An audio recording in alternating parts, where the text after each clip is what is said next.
Hey everybody, how's it going? This is Jonathan Moore with the Hometown Historian channel. We are here today at a place I promised to bring you for a while. We're here at Light's Fort. This is quite an old building. Actually, surprisingly, this is not, from what I've been able to research, is not on National Registry of Historic Places. So we're going to talk about this building quite a bit. This was actually built in 1742 by Johannes Peter Light, which over time they would change their names, Americanize or English them up because it's a German immigrant. So it'd be translated as John Light. But he built this in 1742. He actually bought this land because it wasn't just like this general region. 1738 from a Caspar Wister, which, if you remember from previous videos, Caspar Wister was involved in quite a bit of, like, he really, he's a merchant, but then he wound out investing in a lot of land. He was from Philadelphia originally, and I guess he moved into the area of Tulpehocken. But if you remember the Isaac Meyer homestead, the father-in-law, his last name was Herculode. I'm probably not pronouncing that correctly, but he had quite a bit of debt. He was a merchant as well and made a bunch of bad investments. Ultimately, Wister wound up getting the sheriffs to repossess the land. Isaac Meyer, his son-in-law, eventually bought it a couple years later. Also, Caspar Wister donated the land for the Tulpehocken Reformed Church, which is right near Millbach, east of Myerstown. That's the oldest church building in Lebanon County. This is the oldest building of any sort in Lebanon County. Weirdly, though, this is not considered to be the oldest fort. Reason being, Fort Zeller, which we visited, is considered the oldest fort, is I believe the first fort, which was a log structure, was built in 1723, and then the stone fort that presently is there today, I believe, was 1745. So it was a couple, like 3 years later than this. He bought a total of about 274 acres for 82 pounds and 4 shillings. Pretty extraordinary area, because I guess the Quiddy Creek used to go through here, and then, like, with development and stuff like that, it just, over time, that all changed. So I'm going to take you around the place just quick, and then we're going to talk about a little bit more its uses, especially the French and Indian War. This is very important, and then just sort of the generalized idea behind the French and Indian forts. And this was one of 7 really special buildings, and there was a couple other buildings as well that we'll talk a little bit about as well. Plus, some pretty cool ghost stories. Terrible, but cool stories. Alright, so here's the building as you can see it. Sun's sort of at a really bad position though. They have a brick front there that would be obviously have added on a lot later. And you see how the 3rd floor comes up and sort of stops there. Actually, the original Light's Fort would have had a stone area that came across this whole area here and met over here in the corner. So at some point, that area of the fort, the home, would have eventually been replaced, probably because it just fell apart. That would be the most likely. I haven't really been able to see anything other about that, but that's what would seem to be, because, you know, it's coming up on 300 years old. Surprised sometime in like the 60s, I believe this was used as like an apartment building. Surprised some point after that it started to wear down, and they wound up just tearing down that section that would have been right up in there. But there's a sign here that was put up by the Tulpehocken chapter of the Daughters of American Colonists in 1974. Home and refuge of Johannes Light. You can see it's a different spelling. It's L-E-I-C-H-T, but translated to John Light. And apparently he died 1759. But it's beautiful stonework. This is just how they did these old homes. And this was a very unique, like the Zellers Fort, a lot of them were built of like wood, like log forts. So they were very susceptible in raids to like fire and that type of thing. Whereas a place like this was extraordinarily, made the Native Americans think twice before they tried to take on something like this, because it just, you had no way really of burning it down. It was just an extraordinary fort, very, very well built. They don't have any costs associated with, my back, because I still have the back issue. If I step just wrong, ouchie, I'm okay, but whew. But anyways, this was sort of rare because this is, I would assume, potentially like limestone, stone, but you know, these types of homes were very expensive to build back then, and you had to be of wealth to be able to do that. And you considering he bought 247 acres for 82 pounds, he had the resources to be able to build something like this. But they said that this place could hold up to 200 people, which if you were packed in like sardines, you were desperate, I can definitely see you wanting to do that. I mean, Lebanon was a much more populated area, and you just look at how straight the line is. It's just really, really impressive they were able to do that back then. But this has a really unique basement. It actually has an arched basement. This home, or homestead, the fort, was built directly over a freshwater spring, and that spring apparently is still active today.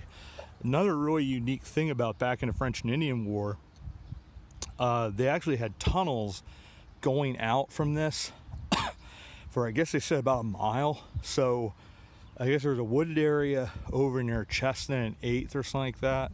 So it's a good distance away, and there's another one over towards Cumberland. I believe the opening, they said, would have been, I guess the old Lebanon County Courthouse was built over top of that. This has had, I will say, it has a bunch of different uses. It was used as a homestead and a fort. It's also used as a community meeting hall, and then later as a Mennonite religious house. And then during the time of the Union Canal, this was actually used as a warehouse.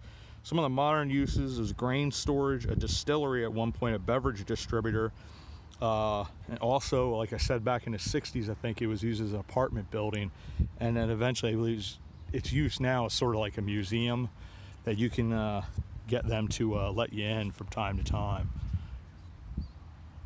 So I want to talk a little bit about the French and Indian War, because we've talked about that a number of times, and I think I'm actually going to sit down here for a second because my back hurts. So I am going to sit down here at one of the doors, I think here shortly, if I can find a place to sit, because I'm just like, everything hurts. Pinched my back pretty good that last time. So we're going to sit here right against the stone wall, and then we're going to talk about those things. Sorry for the crappy footage. It just sort of is what it is. You get to see my crippled self not be able to move around very well, but that feels a lot better. But anyways, so this was a very, very important fort. This was not a authorized, like a government will authorize. You're paid by the British Empire or paid for by the colonists, and that would be like the Pennsylvania government at that time. Governing council would have been a Quaker council, which was in Philadelphia, and they did authorize some forts like Fort Swatara, Fort Manada, Fort Hunter, things like that, Fort Henry. That they were basically, their use was purely for the troops. Now, places like this were places of refuge. There were actually, uniquely, and we've talked about several of these, there were seven private forts that were here throughout Lebanon County that are talked about. We visited the Bethel Moravian Church Cemetery. There was a large log structure there. One that isn't on here that they don't talk about, which I think was, because there were a lot more than that, but Hill Lutheran Church, the original log structure there, was also used. And a lot of these churches, you know, for the local communities, but the really, really large ones that they could hold a lot of people in, this was one of them. They had the Bethel Moravian Church Fort. There was one called Gloninger's Fort. I believe it was George Gloninger. That was in Pleasant Hill. Then you had Spykers Fort. S-P-Y-C-K-E-R-S. I'm probably butchering that. That was in Jackson Township, which Jackson Township is right there around Myerstown. There were actually quite a few forts in that area. You had the Isaac Meyer Homestead, which was also known back in the day as the Old Fort, which that would have been probably in the 70s and before. Even I think up in the 80s, it was still referred to as the Old Fort, but that was probably more where it was commonly referred to that, instead of the Isaac Meyer Homestead would have been back in probably the 1800s. only like 100 years after that, but it was always referred to as the Old Fort. You had the Ulrich's Fort, which we talked about that with the Annville videos. That would have been Abraham Ulrich, who was one of the 3 founders. He and Abram Rigel were investors, so I'm assuming they bought land from, but that building also still exists on Lebanon Valley College property. They use that for their facilities management team, be like lawn maintenance, the maintenance around the college, that type of thing. But that's the one I talked about. They have the sort of shooting holes on the first floor, the ground floor, where they could put the rifles out and shoot through if the Indians were attacking. And then you had Zeller's Fort, which that one we have visited. And that's one I talked about as well. That's considered the oldest fort in Pennsylvania because it was the original log structure, was built 1723, and then 1745 is when the current structure. So that's why that's not older than this one. And there are several other places, barns and houses that are right near how old this is, but apparently this is at least what they have recorded. This is the oldest standing building. There were also, along with those officially sanctioned forts, there were 4 blockhouses that were made. We've talked about Harper's Fort and Harper's Tavern. It was Adam Harper, I believe, that built that above the Squatty for that area. You also had a place called Gibber's Fort, which was in Fredericksburg. A Hess Fort, which that was in Union Township, I believe in the Lickdale region. That might have been, I believe, a stone place as well. But if it says blockhouses, then it was a wood house. But they had eventually, I think they replaced it with a stone house, but that would have been after. And a Brighton Box Fort, which was in Myerstown. Like I said, Myerstown area, they had about 3 or 4 of them that they talk about. Yeah, there's a lot of these places. They were essential, and like I said, this could hold, they say, up to 200 people, which you'd be packed in here, but you could make it. And those tunnels went directly into the arched basement where the spring is. So it was a way for the people to get the safety, and they were hidden, so the Indians didn't know about it. The Indians did try, or the Native Americans did try one time, because this is stone, they tried to get somebody in here to burn the place down, because they couldn't, because of the structure seen as what it is, it wasn't possible for them to do that. And that's where one of these ghost stories actually revolves around. It's a really unique, sad story because of the ending and because it was a child. But there's one of the haunted spirits that they'll say they'll see around here, which the last time I think it was said that this spirit was seen was in the 60s when this was an apartment building. It was a young Native American girl came up on the homestead here, and the daughter of John Light, Marcella, had pity on her because she looked like she was cold and she hadn't eaten. And when she fed her, I guess like pork or something like that, and then put her to bed upstairs, when the girl laid down, a fire starting kit fell out. So she sort of was wondering at that stage something wasn't quite right. And because she had this ability this entire time to start a fire, why was she out here sort of destitute? So because of her suspicions, she waited and hid and to watch this girl. And after she had been asleep for a couple hours or something like that, she tried to sneak out of the house and snuck over to the barn, and then used the fire starting kit to try to start a fire at the barn, like to burn the barn down. And the object was obviously to start a fire on this thing. And she knocked the girl out before she could do it. And she went to get her father, John Light, and she told him what happened. And he said, well, here's a knife, you got to finish the job. So sadly, his daughter, Marcella, killed the young Native American girl. And they found I guess a shelter or something that the Native Americans had been at, like a campsite. And apparently when they realized their plan had failed and the young girl had been killed, they decided to flee before the settlers would come after them. But so it was a really sad story that Marcella wound out having to take the life of this young girl. But it was, and a lot of times back then it was kill or be killed, and that's just, it's one of the ghost stories.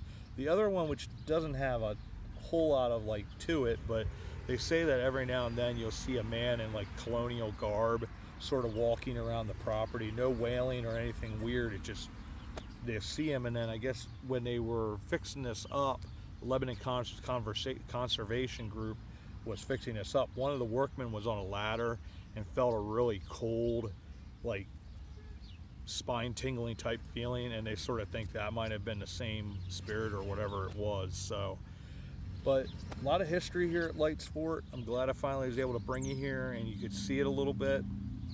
It's right here in Lebanon. I believe it's Maple, and I'm not sure what the street is right here, but right down the next big street would be 12th, and then 10th. So this might be 11th Street here. But it's a neat place, and like I said, it's a shame it's not on the, from what I can see at least, it's not on the registry of historic buildings or places like a lot of these other places are. So it's sort of weird. They do have a plaque up here, but they don't have any more, you know, anything else with that, because it's advantageous to get these buildings on the National Registry of Historic Places, because when you do that, there's certain protections for these buildings.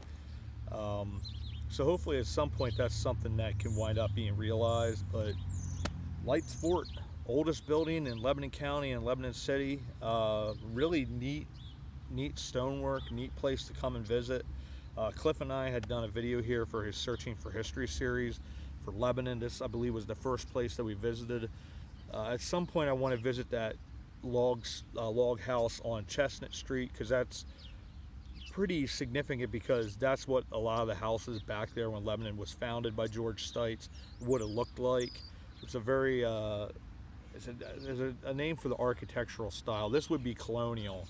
I mentioned that, the architectural style, but it's a German type style log house that is, and that's pretty neat place.